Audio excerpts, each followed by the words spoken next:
ನನ್ನೆಲ್ಲ ಆತ್ಮೀಯರಿಗೂ ನಮಸ್ಕಾರಗಳನ್ನು ಹೇಳ್ತಾ ನಾವಿಂದು ಚಾತುರ್ಮಾಸ್ಯ ವ್ರತದ ವಿಶೇಷತೆ ವಿಚಾರವಾಗಿ ತಿಳಿದುಕೊಳ್ಳೋಣ. ಇಂದಿನ ಕಾಲದಲ್ಲಿ ಬಹಳ ಜನರ ಮನಸ್ಸಿನಲ್ಲಿ ಒಂದು ಪ್ರಶ್ನೆ ಇರುವಂತಹದ್ದು, ಚಾತುರ್ಮಾಸ್ಯ ಅಂತಂದ್ರೆ ಅದು ಕೇವಲ ಸನ್ಯಾಸಿಗಳು ಮಾತ್ರ ಮಾಡುವಂತಹದ್ದು, ಅದನ್ನ ಗೃಹಸ್ಥರು ಆಚರಿಸುವಂಥದ್ದಲ್ಲ ಎಂಬುದಾಗಿ. ಇನ್ನು ಕೆಲವರು ಅಂದ್ಕೊಳ್ಳುವಂತಹದ್ದು ಈ 4 ತಿಂಗಳಲ್ಲಿ ಆಹಾರವನ್ನ ಬಿಡುವಂತಹ ಒಂದು ಪದ್ಧತಿ ಎಂಬುದಾಗಿ. ಆದರೆ ಶಾಸ್ತ್ರಗಳು ಹೇಳುವಂತಹ ಚಾತುರ್ಮಾಸ್ಯದ ಅರ್ಥ ಅದಕ್ಕಿಂತ ಬಹಳ ಆಳವಾಗಿರ್ತಕ್ಕಂತಹದ್ದು. ಆದ್ದರಿಂದ ಇಂದು ನಾವು ಈ ವಿಷಯವನ್ನ ಪುರಾಣಗಳು, ಸಂಸ್ಕೃತಿಗಳು, ಆಯುರ್ವೇದ ಮತ್ತು ವೈಜ್ಞಾನಿಕ ದೃಷ್ಟಿಕೋನದಿಂದ ತಿಳಿದುಕೊಳ್ಳೋಣ. ಆತ್ಮೀಯರೇ, ನಮ್ಮ ಹಿಂದೂ ಧರ್ಮದ ಒಂದು ವಿಶೇಷತೆ ಏನು ಅಂತ ಕೇಳಿದ್ರೆ, ನಮ್ಮ ಋಷಿ ಪರಂಪರೆಗಳು ಯಾವತ್ತೂ ಯಾವುದನ್ನು ಸಹ ಕಾರಣವಿಲ್ಲದೆ ಅದನ್ನ ವಿಧಿಸೋದಿಲ್ಲ. ನಾವು ಕೆಲವೊಮ್ಮೆ ಯೋಚನೆಯನ್ನು ಮಾಡ್ತೇವೆ, ಇದನ್ನು ಮಾಡಬೇಕು, ಅದನ್ನು ಮಾಡಬಾರದು ಎಂಬಂತಹ ಶಾಸ್ತ್ರಗಳನ್ನು ಹೇಳ್ತಾರೆ. ಆದರೆ ಅದು ಯಾಕೆ ಹೇಳುವಂಥದ್ದು ನಮ್ಗೆ ಗೊತ್ತಿರೋದಿಲ್ಲ. ಅದೊಂದು ಶಾಸ್ತ್ರ, ಅದು ಯಾರೋ ಒಬ್ಬರು ಮಾಡ್ತಾ ಇರ್ತಾರೆ, ಅವ್ರು ಹೇಳ್ತಾ ಇರ್ತಾರೆ, ಮಾಡುವಂಥವ್ರಿಗೆ ಹೇಳುವಂಥದ್ದು ನಮ್ಮ ಕಲ್ಪನೆ ಆಗಿಬಿಡ್ತದೆ. ಅದೊಂದು ಕೆಲವೊಬ್ಬರಿಗೆ ಮೂಢನಂಬಿಕೆ ಹೇಳುವಂತಹ ಒಂದು ಕಲ್ಪನೆಯು ಕೂಡ ಬರುವಂತಹದ್ದು. ಆದರೆ ಅದರ ಹಿಂದಿನ ಉದ್ದೇಶವನ್ನ ಗಮನಿಸೋದಿಲ್ಲ, ಅದರ ಬಗ್ಗೆ ಎಂದು ವಿಚಾರವನ್ನೇ ಮಾಡೋದಿಲ್ಲ. ಶಾಸ್ತ್ರವನ್ನು ಅರಿಯದೆ ಆಚರಣೆಯನ್ನು ಮಾಡಿದಾಗಲೂ ಸಹ ಅದು ಭಾರವಾಗಿ ಬಿಡುತ್ತದೆ. ಆದರೆ ಅದರ ಅರ್ಥವನ್ನು ತಿಳಿದಾಗ, ಅದರ ಆಚರಣೆಯನ್ನು ಮಾಡಿದಾಗ ಅದೇ ನಮಗೆ ಆನಂದಮಯವಾಗಿ ನಮಗೆ ಅನುಭವವನ್ನು ಕೊಡುವಂತಹದ್ದು. ಹಾಗಾದ್ರೆ ಈ ಚಾತುರ್ಮಾಸ್ಯ ಅಂತಂದ್ರೆ ಅರ್ಥ ಏನು ಅಂತ ಕೇಳಿದ್ರೆ, 4 ತಿಂಗಳ ಒಂದು ವ್ರತ ಎಂಬುದಾಗಿ. ಈ 12 ತಿಂಗಳಲ್ಲಿ ಈ 4 ತಿಂಗಳ ವ್ರತಕ್ಕೆ ಇಷ್ಟೊಂದು ಮಹತ್ವ ಏನು ಅಂತ ಕೇಳಿದರೆ, ಪುರಾಣಗಳು ಅತ್ಯಂತ ಸುಂದರವಾಗಿ ಇದಕ್ಕೆ ವಿಶೇಷತೆಗಳನ್ನು ಹೇಳುವಂಥದ್ದು. ಸ್ಕಂದ ಪುರಾಣ, ಪದ್ಮ ಪುರಾಣ ಮತ್ತು ಭವಿಷ್ಯ ಪುರಾಣಗಳಲ್ಲಿ ಸುಂದರವಾಗಿರತಕ್ಕಂತಹ ವಿಚಾರ ಬರ್ತದೆ ಇದ್ರ ಬಗ್ಗೆ. ಆಷಾಢ ಮಾಸದ ಶುಕ್ಲ ಏಕಾದಶಿ ದಿನದಂದು ದೇವಶೈನಿ ಏಕಾದಶಿ ಎಂಬುದಾಗಿ ಕರೆಯುವಂತಹದ್ದು. ಆ ದಿನ ಶ್ರೀ ಮಹಾವಿಷ್ಣು ಕ್ಷೀರಸಾಗರದಲ್ಲಿ ಯೋಗ ನಿದ್ರೆಗೆ ಪ್ರವೇಶವನ್ನು ಮಾಡುವಂತಹ ದಿನ ಅದು. ನಂತರ ಕಾರ್ತೀಕ ಶುಕ್ಲ ಏಕಾದಶಿಯ ದಿನ ಪ್ರಬೋಧಿನಿ ಏಕಾದಶಿ ಎಂಬುದಾಗಿ ಮತ್ತೆ ಹೇಳುವಂಥದ್ದು. ಆವತ್ತಿನ ದಿನ ಮಹಾವಿಷ್ಣು ಎಚ್ಚರವನ್ನು ಕೊಡುತ್ತಾನೆ ಎಂಬುದಾಗಿ ಹೇಳ್ತಾರೆ.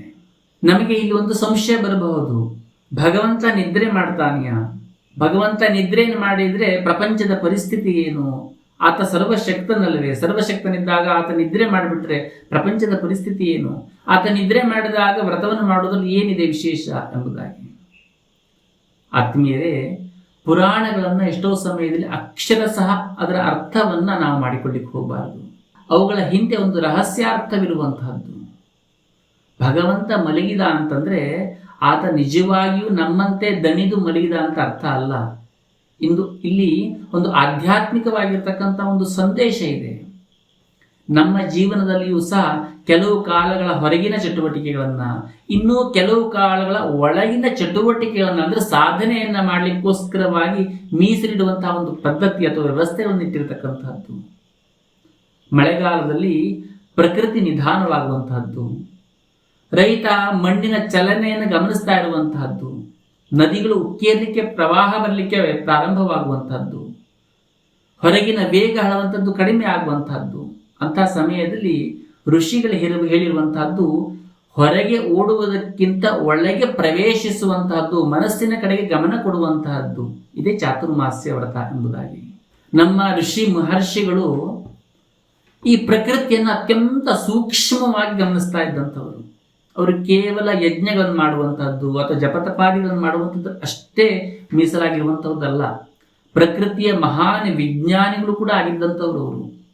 ಮಳೆಗಾಲದಲ್ಲಿ ಭೂಮಿಯ ಸ್ವಭಾವ ಹೇಳುವಂಥದ್ದು ಬದಲಾಗುವಂತಹದ್ದು, ಗಾಳಿಯಲ್ಲಿ ತೇವಾಂಶ ಹೆಚ್ಚಾಗುವಂತಹದ್ದು, ನೀರು ಕಲುಷಿತವಾಗುವಂತಹ ಒಂದು ಸಾಧ್ಯತೆ ಹೆಚ್ಚಾಗುವಂತಹದ್ದು, ಸಣ್ಣ ಸಣ್ಣ ಜೀವಿಗಳು, ಕೀಟಗಳು, ಸೂಕ್ಷ್ಮ ಜೀವಿಗಳು ವೇಗವಾಗಿ ಬೆಳೆಯುವಂಥದ್ದು. ಆ ಸಮಯದಲ್ಲಿ ಆಯುರ್ವೇದ ಹೇಳ್ತದೆ, ವರ್ಷಾ ಋತುವಿನಲ್ಲಿ ಜಠರಾಗ್ನಿ ಮಂದವಾಗ್ತದೆ ಎಂಬುದಾಗಿ, ಅಂದರೆ ಜೀರ್ಣಶಕ್ತಿ ದುರ್ಬಲವಾಗ್ತದೆ ಎಂಬುದಾಗಿ ಹೇಳ್ತದೆ. ಹಾಗಾಗಿ ಕೆಲವೊಂದಷ್ಟು ಆಹಾರದ ವ್ಯವಸ್ಥೆಗಳಲ್ಲಿ ಪರಿವರ್ತನೆಯನ್ನ ಆಯುರ್ವೇದ ಹೇಳುವಂಥದ್ದು. ಹಾಗಾಗಿ ಈ ಸಮಯದಲ್ಲಿ ನಮ್ಮ ಆಹಾರ, ವಿಹಾರ ಮತ್ತು ಆಚರಣೆಗಳನ್ನ ಬದಲಾಯಿಸುವಂತಹ ವ್ರತವೇ ಈ ಚಾತುರ್ಮಾಸ. ಈ ಪ್ರಕೃತಿಯಲ್ಲಿ ಆ ಸಮಯದಲ್ಲಿ ಆಗುವಂತಹ ಅನೇಕ ಬದಲಾವಣೆಗಳನ್ನ, ಅದರಿಂದ ಆಗುವಂತಹ ನಮ್ಮ ಶರೀರದ ಮೇಲೆ ಆಗುವಂತಹ ತೊಂದರೆಗಳನ್ನ, ಇದೆಲ್ಲವನ್ನ ಋಷಿಮುನಿಗಳು ಸಾವಿರಾರು ವರ್ಷಗಳ ಹಿಂದೆ ಅದನ್ನ ತಿಳಿದುಕೊಂಡು 4 ತಿಂಗಳ ವಿಶೇಷ ನಿಯಮಗಳನ್ನ ವಿಧಿಸಿರುವಂತಹದ್ದು. ಇಂದು ಆಧುನಿಕ ವಿಜ್ಞಾನ ಹೇಳ್ತಾ ಇರ್ತಕ್ಕಂಥ ಅನೇಕ ವಿಚಾರಗಳನ್ನ ನಮ್ಮ ಸಂಸ್ಕೃತಿ ಸಾವಿರಾರು ವರ್ಷಗಳ ಹಿಂದೆ ನಮ್ಮ ಜೀವನ ಪದ್ಧತಿಯಾಗಿ ರೂಪಿಸಿರ್ತಕ್ಕಂತಹದ್ದು. ನಮ್ಮ ಹಿಂದೂ ಧರ್ಮದಲ್ಲಿ ಯಾವುದೇ ವ್ರತದ ಉದ್ದೇಶ ಹೇಳುವಂತಹದ್ದು ದೇವರನ್ನ ಸಂತೋಷಪಡಿಸ್ಲಿಕ್ಕೋಸ್ಕರವಾಗಿ ಅಲ್ಲ, ನೆನಪಿಟ್ಕೊಳ್ಳಿ.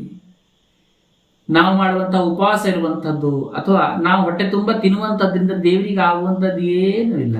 ಹಾಗಾದರೆ ವ್ರತ ಅಂತಂದ್ರೆ ಏನು ಅಂತ ಕೇಳಿದರೆ, ವ್ರತದ ಮೂಲ ಅರ್ಥ ದೃಢ ಸಂಕಲ್ಪ ಎಂಬುದಾಗಿ. ಒಂದು ನಿಯಮವನ್ನ ಸ್ವಯಂವಾಗಿ ನಾವಾಗಿಯೇ ನಮ್ಮ ಮನಸ್ಸಿಗೆ ಒಪ್ಪಿಕೊಂಡು ಅದನ್ನ ಸ್ವೀಕರಿಸಿ ಅದನ್ನ ಭಕ್ತಿಯಿಂದ ಪಾಲಿಸುವಂತಹದ್ದೇ ವ್ರತ ಎಂಬುದಾಗಿ ಹೇಳ್ತಾರೆ. ಒಬ್ಬ ಮನುಷ್ಯ ತನ್ನ ಮನಸ್ಸಿಗೆ ಹೇಳ್ತಾನೆ, ಈ 4 ತಿಂಗಳ ನಾನು ನಾಲಿಗೆಯನ್ನ ನಿಯಂತ್ರಣದಲ್ಲಿಡುತ್ತೇನೆ, ನನ್ನ ಕೋಪವನ್ನ ಕಡಿಮೆ ಮಾಡ್ತೇನೆ, ನನ್ನ ಮಾತನ್ನ ಶುದ್ಧವಾಗಿಟ್ಟುಕೊಳ್ತೇನೆ, ಹೆಚ್ಚು ಜಪವನ್ನ ಈ ಸಮಯದಲ್ಲಿ ಮಾಡ್ತೇನೆ, ಹೆಚ್ಚು ಸ್ವಾಧ್ಯಾಯವನ್ನು ಮಾಡ್ತೇನೆ, ಹೆಚ್ಚು ಆತ್ಮಾವಲೋಕನಗಳನ್ನು ಮಾಡ್ಕೊಳ್ತೇನೆ ಎಂಬುದಾಗಿ. ಇದು ದೇವರಿಗಾಗಿ ಮಾಡುವಂಥದ್ದಲ್ಲ, ಇದು ನಮ್ಮದೇ ಆತ್ಮೋನ್ನತಿಗಾಗಿ ಮಾಡುವಂತಹದ್ದು. ಆತ್ಮೀಯರೇ, ಈ ಲೋಕದಲ್ಲಿ ಮನುಷ್ಯ ಅತಿ ಹೆಚ್ಚು ಹಾಳಾಗುವಂತಹದ್ದು ಕೇವಲ 2 ವಿಷಯಗಳಿಂದ. ಅದು ಯಾವುದು ಗೊತ್ತಿದೆಯಾ? ಮೊದಲನೆಯದಾಗಿ ನಾಲಿಗೆ, ಇನ್ನೊಂದು ಮನಸ್ಸು. ನಾಲಿಗೆ ಏನು ಬೇಕಾದರೂ ತಿಂದು ಬಿಡುತ್ತದೆ, ಹೇಗೆ ಬೇಕಾದರೂ ಹೊರಡಾಡ್ತದೆ, ಹೇಗೆ ಬೇಕಾದರೂ ಮಾತಾಡ್ಬಿಡುತ್ತದೆ, ಇದರಿಂದ ಹಾಳಾಗ್ತಾನೆ. ಎರಡನೇದಾಗಿ ಮನಸ್ಸು ಏನು ಬೇಕಾದರೂ ಕೂಡ ಯೋಚನೆಯನ್ನು ಮಾಡಿಬಿಡುತ್ತದೆ, ಯಾವ ರೀತಿಯಾಗಿ ಬೇಕಾದಂತಹ ಕೆಲಸವನ್ನಾದರೂ ಕೂಡ ಮಾಡು ಎಂಬುದಾಗಿ ನಮಗೆ ಒತ್ತಾಯವನ್ನು ಮಾಡುತ್ತದೆ. ಶಾಸ್ತ್ರಗಳು ಹೇಳುವಂತಹದ್ದು ಈ ಎರಡನ್ನು ಕೂಡ ನಿಯಂತ್ರಣವನ್ನು ಮಾಡಲಿಕ್ಕೆ ನಾವು ಕಲಿಬೇಕು. ನಿಜವಾಗಿರತಕ್ಕಂತಹ ಸಾಧಕ ಹೇಳುವಂಥವನು ನಾಲಿಗೆ ಮತ್ತು ಮನಸ್ಸನ್ನು ನಿಯಂತ್ರಣ ಮಾಡುವಂತಹ ವ್ಯವಸ್ಥೆಯನ್ನು ಕಲಿತುಕೊಳ್ತಾನೆ. ಆ ನಿಯಂತ್ರಣವನ್ನ ಕಲಿಯುವಂತಹ ಒಂದು ವ್ಯವಸ್ಥೆಯ ಸಮಯವೇ ಈ ಚಾತುರ್ಮಾಸದ ಸಾಧನೆಯ ಆರಂಭ ಎಂಬುದಾಗಿ ಹೇಳುವಂಥದ್ದು. ಒಂದು ಉದಾಹರಣಾರ್ಥವಾಗಿ ಹೇಳಬೇಕು ಅಂತಂದ್ರೆ, ಒಬ್ಬ ರಾಜನ ಬಳಿ ಒಂದು ಅತ್ಯಂತ ಪ್ರಬಲವಾಗಿರತಕ್ಕಂಥ ಆನೆ ಇತ್ತಂತೆ. ಆ ಆನೆಯನ್ನು ಯಾರತ್ರ ಕೂಡ ಹಿಡ್ಲಿಕ್ಕೆ ಸಾಧ್ಯವಾಗ್ತಾ ಇರಲಿಲ್ಲ. ಆಗ ಒಬ್ಬ ಮಾವುತ ಹೇಳ್ತಾನೆ, ಒಂದು ದಿನದಲ್ಲಿ ಇದನ್ನ ವಶಪಡಿಸಿಕೊಡ್ಲಿಕ್ಕೆ ಸಾಧ್ಯವಿಲ್ಲ, ಪ್ರತಿದಿನವೂ ಕೂಡ ಸ್ವಲ್ಪ ತರಬೇತಿಯನ್ನು ಕೊಟ್ಟು ಇದರನ್ನು ನಾವು ವಶಪಡಿಸಲಿಕ್ಕೆ ಸಾಧ್ಯವಾಗಬಹುದು, ಕೆಲವು ತಿಂಗಳ ನಂತರದಲ್ಲಿ ಆನೆಯನ್ನು ಶಾಂತ ಮಾಡಲಿಕ್ಕೆ ಸಾಧ್ಯವಾಗ್ತದೆ ಎಂಬುದಾಗಿ. ಅದೇ ರೀತಿಯಲ್ಲಿ ಅಪ್ಪಣೆಯನ್ನು ಕೊಡ್ತಾನೆ ರಾಜ. ಅಪ್ಪಣೆಯ ನಂತರದಲ್ಲಿ ಅನೇಕ ತಿಂಗಳಗಳವರೆಗೆ ಆ ಆನೆಗೆ ಅಷ್ಟಷ್ಟೇ ಅದಕ್ಕೆ ಸಂಸ್ಕಾರವನ್ನು ಕೊಟ್ಟು ಒಂದು ನಿಯಂತ್ರಣಕ್ಕೆ ತರುವಂತಹ ಒಂದು ಪ್ರಯತ್ನವನ್ನು ಮಾಡ್ತಾರೆ. ಕೊನೆಯಲ್ಲಿ ಆ ಆನೆ ಹೇಳುವಂಥದ್ದು ಅತ್ಯಂತ ಶಾಂತವಾಗಿ ಬಿಡುತ್ತದೆ. ನಮ್ಮ ಮನಸ್ಸು ಕೂಡ ಒಂದು ಆನೆ ಇದ್ದಂತೆ, ಅದನ್ನು ಒಂದೇ ದಿನದಲ್ಲಿ ನಾವು ವಶ ಮಾಡಿಕೊಂಡು ಬಿಡುತ್ತೇವೆ. ನಮ್ಮ ಮನಸ್ಸನ್ನ, ನಮ್ಮ ನಾಲಿಗೆಯನ್ನು ನಿಯಂತ್ರಣ ಮಾಡ್ತೇವೆ ಅಂತಂದ್ರೆ ಅದು ಸಾಧ್ಯವಾಗದೇ ಇರತಕ್ಕಂತಹ ಮಾತು. ಈ ಚಾತುರ್ಮಾಸ್ಯದ ಸಮಯದಲ್ಲಿ ಹೊರಗಿನ ಅನೇಕ ಕೆಲಸಗಳು ಇದ್ದಿರೋದಿಲ್ಲ. ಯಾಕೆಂತಂದ್ರೆ ಕೃಷಿಯನ್ನು ಮಾಡುವಂಥವರಿಗೆ ಬೀಜವನ್ನು ಬಿತ್ತುವಂಥದ್ದು ಅಥವಾ ಔಷಧಿಯನ್ನು ಹೊಡೆಯುವಂಥದ್ದೆಲ್ಲ ಕೆಲಸಗಳು ಕೂಡ ಆಗಿರುವಂತಹದ್ದು. ಮಳೆಯ ವಾತಾವರಣ ಇರುವುದರಿಂದ ಹೊರಗಡೆ ಅಡ್ಡಾಡುವಂತಹ ಕೆಲಸಗಳು ಕೂಡ ಅನೇಕ ಕೆಲಸಗಳನ್ನು ಮಾಡಲಿಕ್ಕೆ ಸಾಧ್ಯವಾಗುವುದಿಲ್ಲ, ಕಡಿಮೆ ಇರುವಂಥದ್ದು ಕೆಲಸ.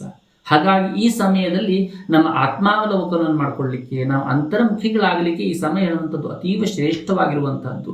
ಅಷ್ಟೇ ಅಲ್ಲದೆ ಈ 4 ತಿಂಗಳ ಸುದೀರ್ಘ ಅವಧಿ ಆಗಿರೋದ್ರಿಂದ ಈ ಅವಧಿಯಲ್ಲಿ ಅಷ್ಟಷ್ಟೇ ದಿನವೂ ಕೂಡ ಅಷ್ಟೇ ಪ್ರಯತ್ನವನ್ನು ಮಾಡಿದಾಗ ನಮ್ಮ ಮನಸ್ಸಿಗೆ ಒಂದು ಕಡಿವಾಣವನ್ನು ಹಾಕಲಿಕ್ಕೆ, ನಮ್ಮ ನಾಲಿಗೆಯನ್ನ, ನಮ್ಮ ಮನಸ್ಸನ್ನ ನಿಯಂತ್ರಣ ತರಲಿಕ್ಕೆ ಸಾಧ್ಯವಾಗುವಂತಹದ್ದು. ಹಾಗಾಗಿ ಈ ಚಾತುರ್ಮಾಸ್ಯದ ವ್ರತ ಹೇಳುವಂಥದ್ದು ಬಹಳ ಶ್ರೇಷ್ಠವಾಗಿದೆ ಎಂಬುದಾಗಿ ಹೇಳುವಂತಹದ್ದು. ಹಾಗಾದ್ರೆ ನಾವು ಇನ್ನೊಂದು ಮನಸ್ಸಿಗೆ ನಮ್ಮ ಪ್ರಶ್ನೆ ಬರುವಂತಹದ್ದು, ಈ 4 ತಿಂಗಳ ಮಾತ್ರ ನಾವು ಭಕ್ತಿಯನ್ನು ಮಾಡಿದ್ರೆ ಸಾಕಿ, ಉಳಿದ 12 ತಿಂಗಳಲ್ಲಿ ಏನನ್ನು ಮಾಡಬೇಕಾದಂತ ಅವಶ್ಯಕತೆ ಇಲ್ಲವೇ ಎಂಬುದಾಗಿ. ಹಾಗಲ್ಲ, ಭಕ್ತಿ ಹೇಳುವಂಥದ್ದು ಪ್ರತಿದಿನವೂ ಬೇಕು. ಆದರೆ ವರ್ಷದ ಕೆಲವು ದಿನಗಳಲ್ಲಿ ವಿಶೇಷ ಸಾಧನೆಗೆ ನಾವು ಮೀಸಲಿಡಬೇಕು. ಹೇಗೆ ವಿದ್ಯಾರ್ಥಿಗಳು ಪ್ರತಿದಿನವೂ ಕೂಡ ಓದ್ತಾರೆ, ಆವತ್ತು ಕಲಿಸಿದಂತಹ ಪಾಠವನ್ನು ಪ್ರತಿದಿನವೂ ಓದ್ತಾರೆ. ಆದರೆ ಪರೀಕ್ಷೆ ಹತ್ತಿರ ಬಂದಂತಹ ಸಮಯದಲ್ಲಿ ಹೆಚ್ಚು ಓದ್ತಾರೆ, ಅದಕ್ಕೆ ಹೆಚ್ಚಿನ ಸಮಯವನ್ನ ಕೊಡುವಂತಹದ್ದು, ಹೆಚ್ಚಿನ ಗಮನವನ್ನು ಕೊಡುವಂತಹದ್ದು. ರೈತ ಪ್ರತಿದಿನವೂ ಕೂಡ ಹೊಲಕ್ಕೆ ಹೋಗ್ತಾನೆ. ಆದರೆ ಬಿತ್ತನೆ ಮಾಡುವಂಥದ್ದು ಅಥವಾ ಕೊಯ್ಯುವಂಥದ್ದು, ಬೆಳೆ ಬಂದಂತಹ ಸಮಯದಲ್ಲಿ ಹೆಚ್ಚು ಪರಿಶ್ರಮವನ್ನು ಪಡ್ತಾನೆ. ಹಾಗೆಯೇ ಭಕ್ತನ ಜೀವನದಲ್ಲಿಯೂ ಸಹ ಈ 4 ತಿಂಗಳ ಹೇಳುವಂಥದ್ದು ವಿಶೇಷ ಸಾಧನೆ ಕಾಲವಾಗುವಂತಹದ್ದು. ಹಿಂದಿನ ಕಾಲದಲ್ಲಿ ಈ ಮಳೆಗಾಲದಂತಹ ಸಮಯದಲ್ಲಿ, ಈ ಮಳೆಗಾಲದ ಈ 4 ತಿಂಗಳಿನ ಸಮಯದಲ್ಲಿ ಹೊರಗೆ ಸಂಚಾರವನ್ನು ಮಾಡಲಿಕ್ಕೆ ಸಾಧ್ಯವಾಗ್ತಾ ಇರಲಿಲ್ಲ. ಹಾಗಾಗಿ ಸನ್ಯಾಸಿಗಳು ಒಂದೇ ಜಾಗದಲ್ಲಿ ಕುಳಿತು ಅಲ್ಲಿ ಬಂದಂತಹ ಭಕ್ತರಿಗೆ ಉಪನ್ಯಾಸವನ್ನು ಮಾಡಿ ಅವರನ್ನ ಒಂದು ಸನ್ಮಾರ್ಗಕ್ಕೆ ತರುವಂತಹ ಒಂದು ಕೆಲಸವನ್ನ ಮಾಡ್ತಾ ಇದ್ರು. ಹಾಗಾಗಿ ಚಾತುರ್ಮಾಸದ ವಿಶೇಷ ಹೇಳುವಂಥದ್ದಾಗಿತ್ತು. ಆದರೆ ಇಂದಿನ ಕಾಲದಲ್ಲಿ ಈ 4 ತಿಂಗಳ ಒಂದೇ ಸ್ಥಳದಲ್ಲಿ ಕುಳಿತುಕೊಳ್ಳುವಂತಹ ಒಂದು ವ್ಯವಸ್ಥೆ ಹೇಳುವಂಥದ್ದು ಕಠಿಣವಾಗಿರುವಂತಹದ್ದು. ಯಾಕೆ ಅಂತ ಕೇಳಿದ್ರೆ, ಇಂದಿನ ಕಾಲದಲ್ಲಿ ಮನುಷ್ಯನಿಗೆ ಅತಿ ದೊಡ್ಡ ಸಮಸ್ಯೆ ಏನು ಅಂತಂದ್ರೆ ಸಮಯದ ಅಭಾವ. ಯಾರನ್ನು ಕೇಳಿದರೂ ಕೂಡ ಸಮಯ ಇಲ್ಲ ಎಂಬುದಾಗಿ ಹೇಳ್ತಾರೆ. ಒಮ್ಮೆ ಯೋಚಿಸಿ ನೋಡಿ, ಮೊಬೈಲ್ ನೋಡಲಿಕ್ಕೆ ನಮಗೆ ಸಮಯ ಇದ್ದಿರ್ತದೆ, ರೀಲ್ಸನ್ನು ನೋಡಲಿಕ್ಕೆ ನಮಗೆ ಸಮಯ ಇದ್ದಿರ್ತದೆ, ಸಾಮಾಜಿಕ ಜಾಲತಾಣಗಳಲ್ಲಿ ಕಳೀಲಿಕ್ಕೆ ನಮಗೆ ಸಮಯ ಇದೆ, ಅನಗತ್ಯ ಚರ್ಚೆಗಳು ಬಂದರೆ ಆ ಚರ್ಚೆಯನ್ನು ಮಾಡಲಿಕ್ಕೆ ನಮಗೆ ಸಮಯ ಇದೆ. ಆದರೆ ನಮ್ಮ ಆತ್ಮೋನ್ನತಿಗಾಗಿ ನಾವು ಶ್ರಮಿಸಲಿಕ್ಕೆ ನಮಗೆ ಸಮಯ ಇಲ್ಲ. ಈ ಚಾತುರ್ಮಾಸ್ಯ ನಮಗೆ ಕೇಳುವಂತಹ ಒಂದೇ ಒಂದು ಪ್ರಶ್ನೆ ಏನಂತ ಗೊತ್ತಿದೆಯಾ? ನಿನ್ನ ಜೀವನದಲ್ಲಿ ದೇವರಿಗೆ ಅಥವಾ ನಿನ್ನ ಆತ್ಮೋನ್ನತಿಗೆ ನೀನು ಎಷ್ಟು ಸಮಯವನ್ನು ಕೊಟ್ಟಿದ್ದೀಯಾ? ಇಂದು ನಾವು ಈ ವಿಜ್ಞಾನ ಯುಗದಲ್ಲಿ ಬಹಳ ಮುಂದುವರೆದಿರತಕ್ಕಂತಹದ್ದು, ಆದರೆ ಮನಸ್ಸಿನ ಶಾಂತಿ ಹೇಳುವಂಥದ್ದು ಕಡಿಮೆ ಆಗ್ತಾ ಇರ್ತಕ್ಕಂಥದ್ದು. ಯಾಕೆ ಅಂತ ಕೇಳಿದ್ರೆ, ಹೊರಗಿನ ಅಭಿವೃದ್ಧಿ ಹೆಚ್ಚಾಗಿದೆ, ಆದರೆ ಒಳಗಿನ ಅಭಿವೃದ್ಧಿ ಹೇಳುವಂಥದ್ದು ಕಡಿಮೆ ಆಗ್ತಾ ಇರುವಂಥದ್ದು. ಚಾತುರ್ಮಾಸ್ಯ ನಮಗೆ ಹೇಳುವುದೇನು ಅಂತ ಕೇಳಿದ್ರೆ, ಹೊರಗಿನ ಲೋಕದಿಂದ ಒಳಗಿನ ಲೋಕದತ್ತ ನಮ್ಮನ್ನ ಕರೆದೊಯ್ಯುವಂತಹ ಒಂದು ಪ್ರಯತ್ನ ಮಾಡುವಂತಹದ್ದು, ಆಧ್ಯಾತ್ಮಿಕ ಯಾತ್ರೆಯನ್ನ ಪ್ರಾರಂಭ ಮಾಡುವಂತಹದ್ದೇ ಈ ಚಾತುರ್ಮಾಸ್ಯದ ಒಂದು ವಿಶೇಷತೆ. ಇದನ್ನ ಒಂದು ಸಂಪ್ರದಾಯ ಅಥವಾ ಯಾರೋ ಒಬ್ರು ಸನ್ಯಾಸಿಗಳು ಮಾಡುವುದು ಹೇಳುವಂಥದ್ದನ್ನು ನೋಡಬಾರದು. ಇದು ನಮ್ಮ ಮನಸ್ಸಿನ ಒಂದು ಸಂಸ್ಕಾರವನ್ನು ಕೊಡುವಂತಹದ್ದು, ಜೀವನವನ್ನ ಶುದ್ಧೀಕರಣ ಮಾಡುವಂತಹದ್ದು, ಆತ್ಮ ಪರಿಶೀಲನೆಯನ್ನು ಮಾಡಿಕೊಳ್ಳುವಂತಹ ಒಂದು ಕಾಲವಾಗುವಂತಹದ್ದು.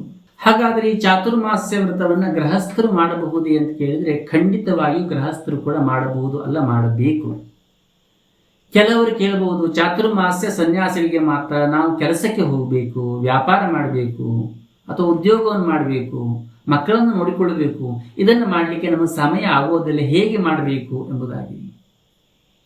ಈ ಮಾತಿನಲ್ಲಿ ಕೆಲವೊಂದಷ್ಟು ಸ್ವಲ್ಪ ಸತ್ಯ ಇದೆ, ಇಲ್ಲ ಅಂತಲ್ಲ, ಅಪೂರ್ಣ ಅಸತ್ಯ ಅಂತ ಹೇಳಲು ಸಾಧ್ಯ ಇಲ್ಲ.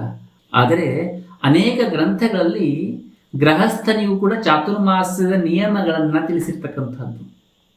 ಆ ನಿಯಮ ಹೇಳುವಂಥದ್ದು ಸನ್ಯಾಸಿಗೆ ಯಾವ ರೀತಿಯಾಗಿರ್ತಕ್ಕಂತಹ ಚಾತುರ್ಮಾಸ್ಯದ ನಿಯಮ ಇದ್ದಿರ್ತದೆ, ಆ ರೀತಿಯಾಗಿರ್ತಕ್ಕಂತಹ ನಿಯಮ ಗೃಹಸ್ಥರಿಗೆ ಇರೋದಿಲ್ಲ. ಗೃಹಸ್ಥರಿಗೆ ಅವರವರ ಪರಿಮಿತಿಯಲ್ಲೇ ಆ ನಿಯಮ ಹೇಳುವಂಥದ್ದು ಮಾಡಿರುವಂಥದ್ದು. ಸನ್ಯಾಸಿಗಳು 4 ತಿಂಗಳ ಒಂದೇ ಸ್ಥಳದಲ್ಲಿ ಇರಬೇಕು ಎಂಬುದಾಗಿ ಹೇಳಿದರೆ, ಗೃಹಸ್ಥ ಹೇಳುವಂಥವನು ತನ್ನ ಕರ್ತವ್ಯವನ್ನ ನಿರ್ವಹಿಸುತ್ತಲೇ ನಿಯಮಿತವಾಗಿರ್ತಕ್ಕಂತಹ ಜೀವನವನ್ನು ಅನುಸರಿಸಬೇಕು ಎಂಬಂತಹದ್ದನ್ನು ಹೇಳುವಂತಹದ್ದು. ಒಂದೇ ಸ್ಥಳದಲ್ಲಿ ಕುಳಿತು ಚಾತುರ್ಮಾಸ್ಯವನ್ನು ಮಾಡುವುದಕ್ಕೂ ತನ್ನ ದಿನನಿತ್ಯದ ಕೆಲಸವನ್ನು ಮಾಡಿ ಅದರ ಒಟ್ಟಿಗೆ ಈ ಚಾತುರ್ಮಾಸ್ಯದ ವ್ರತವನ್ನ ಮಾಡುವಂತಹದ್ದಕ್ಕೂ ಬಹಳ ವ್ಯತ್ಯಾಸ ಇರುವಂತಹದ್ದು. ಹೇಗೆ ಒಬ್ಬ ವೈದ್ಯರು ಶಸ್ತ್ರಚಿಕಿತ್ಸೆಯನ್ನು ಮಾಡ್ತಾರೆ, ಅದೇ ರೀತಿಯಲ್ಲಿ ಒಬ್ಬ ರೈತ ಹೇಳುವಂಥವನು ಹೊಲಕ್ಕೆ ಹೋಗಿ ಕೆಲಸವನ್ನು ಮಾಡ್ತಾರೆ. ಇವರಿಬ್ಬರೂ ಕೂಡ ತಮ್ಮ ತಮ್ಮ ಕರ್ತವ್ಯಗಳನ್ನು ಮಾಡ್ತಾ ಇರುವಂಥದ್ದು. ವೈದ್ಯನ ಕೆಲಸವನ್ನ ರೈತ ಮಾಡಲಿಕ್ಕೆ ಸಾಧ್ಯ ಇಲ್ಲ, ರೈತನ ಕೆಲಸವನ್ನ ವೈದ್ಯ ಮಾಡಲಿಕ್ಕೆ ಸಾಧ್ಯ ಇಲ್ಲ. ಹಾಗೆಯೇ ಸನ್ಯಾಸಿ ಧರ್ಮ ಹೇಳುವಂಥದ್ದು ಸನ್ಯಾಸಾಶ್ರಮದಲ್ಲಿರ್ತಕ್ಕಂಥವ್ರು ಮಾಡುವಂತಹದ್ದು, ಗೃಹಸ್ಥನ ಧರ್ಮ ಹೇಳುವಂಥದ್ದು ಗೃಹಸ್ಥಾಶ್ರಮದಲ್ಲಿರ್ತಕ್ಕಂಥವ್ರು ಮಾಡುವಂತಹದ್ದು. ಇದೆರಡಕ್ಕೂ ಕೂಡ ವಿಭಿನ್ನವಾಗಿರ್ತಕ್ಕಂಥದ್ದು. ಆದರೆ ಇದೆರಡರ ಉದ್ದೇಶವೂ ಕೂಡ ಒಂದೇ ಆಗಿರುವಂತಹದ್ದು. ನೆನಪಿಟ್ಟುಕೊಳ್ಳಿ, ಚಿತ್ತಶುದ್ಧಿ ಮತ್ತು ಭಗವತ್ ಪ್ರಾಪ್ತಿ, ಆತ್ಮೋನ್ನತಿ ಹೇಳುವಂಥದ್ದು. ಕೇವಲ ಆತ್ಮೋನ್ನತಿ ಹೇಳುವಂಥದ್ದು ಇರ್ಬೋದು ಅಥವಾ ಚಿತ್ತಶುದ್ಧಿ ಭಗವತ್ ಪ್ರಾಪ್ತಿ ಹೇಳುವಂಥದ್ದು ಕೇವಲ ಸನ್ಯಾಸಿಗಳಿಗೆ ಮಾತ್ರ ಅಲ್ಲ, ಗೃಹಸ್ಥರಿಗೂ ಕೂಡ ಬೇಕಾಗುವಂತಹದ್ದು. ಹಾಗಾದರೆ ಗೃಹಸ್ಥರಾಗಿರತಕ್ಕಂಥವರು ಚಾತುರ್ಮಾಸ್ಯ ವ್ರತವನ್ನು ಯಾವ ರೀತಿಯಾಗಿ ಮಾಡಬೇಕು, ನಾವು ಯಾವೆಲ್ಲ ನಿಯಮಗಳನ್ನು ಪರಿಪಾಲನೆಯನ್ನು ಮಾಡಬೇಕು, ಮತ್ತು ನಾವು ದಿನಚರ್ಯದ ಕೆಲಸವನ್ನು ಮಾಡಿಕೊಂಡು ನಾವು ಈ ಚಾತುರ್ಮಾಸ್ಯ ವ್ರತವನ್ನು ಮಾಡುವಂತಹದ್ದು ಹೇಗೆ, ಯಾವೆಲ್ಲ ನಿಯಮಗಳನ್ನು ಪಾಲಿಸಬೇಕು ಎಂಬಂತಹ ವಿಷಯವನ್ನು ನಾಳೆಯ ದಿನ ತಿಳಿದುಕೊಳ್ಳೋಣ. ನಮಸ್ಕಾರ.